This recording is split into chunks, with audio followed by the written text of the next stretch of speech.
just announced that the kingdom of heaven has come near, that he's initiating the reconciliation of heaven and earth, bringing to fruition the kingdom that the Jewish people had waited so long for.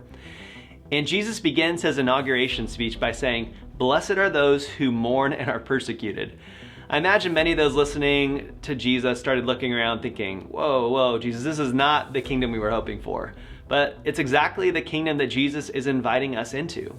His first act as king was calling the disciples, normal, regular people, and then attracting those who were broken, sick, hurting, marginalized, and insignificant. Welcome to the kingdom of heaven.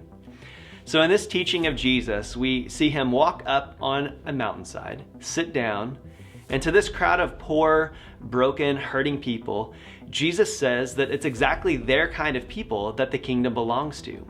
That word blessed can be translated as happy. So Jesus is saying, happy are those who mourn?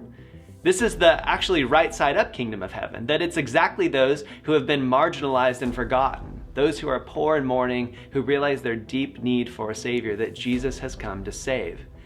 In the Beatitudes, Jesus gives 8 blessings and promises to the kinds of people that the kingdom has come for. Because the word blessed in the Greek also carries with it the idea that you are happy because God has extended his favor to you. It means that if you are hurting and broken, take heart because God is with you and he is for you. Then in chapter 5, verse 13, Jesus, after acknowledging the condition that these people find themselves in, says, "Oh, but you're the salt of the earth. You are the light of the world." Can you imagine their confusion? So are we poor, mourning, hungry, persecuted people, or are we the salt and light of the world? And I think to them and to us, Jesus would say, yes, that's exactly right. This is a both and situation. You might feel like an outsider, but God is extending the boundaries of his kingdom. And Jesus says in the Sermon on the Mount that you outsiders are the tip of the spear. The same blessing that God extends to you, you should extend to the communities that you are a part of. Jesus says a city on a hill cannot be hidden.